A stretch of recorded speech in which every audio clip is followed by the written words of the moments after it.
কনভারসেশনের ক্ষেত্রে semi model অনেক use হয়, যেটা আমি প্রথম ভিডিওতে দেখিয়েছি আপনাকে have to, has to, had to কোথায় কিভাবে ইউজ করতে হবে।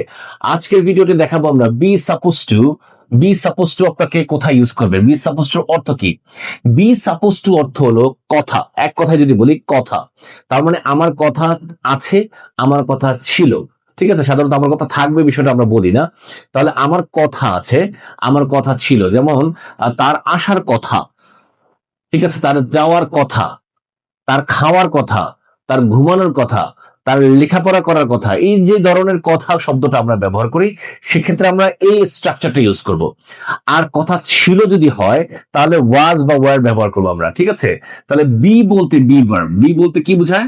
B verb, am is are, আর হলো was war.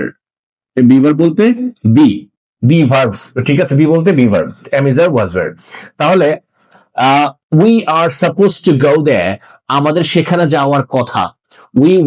We are suppose to go there, আমাদের সেখানে যাওয়ার কথা। যদি আমাদের সেখানে যাওয়ার কথা ছিল যদি বোঝায়, তাহলে হবে কি we were suppose to go there, আমাদের সেখানে যাওয়ার কথা ছিল। ঠিক আছে, তাহলে we were suppose to go there, আমাদের সেখানে যাওয়ার কথা ছিল। We are suppose to go there, আমাদের সেখানে যাওয়ার কথা। এখানে একটা পাস দিয়ে আছে, they were suppose to come here, তাদের এখানে আসার কথা। They were suppose to come here, তাদের এখানে আসার কথা। তাহলে আসার কথা ছিল, মানে ওয়ার যেহেতু আছে, তাদের এখানে আসার কথা ছিল। আর কথা, কথা ছিল। তাদের সেখানে যাওয়ার কথা, তাদের এখানে আসার কথা ছিল।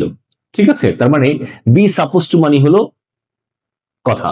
এক্স্যাক্টলি। তাহলে এই ধরনের যত বাক্য আছে, যে তার আসার কথা, তার ঘুমানোর কথা, আমাকে 100 টাকা দেওয়ার কথা, আমার কাছ থেকে 100 টাকা নেওয়ার কথা, পড়ার কথা, হাসার কথা, কাদার কথা।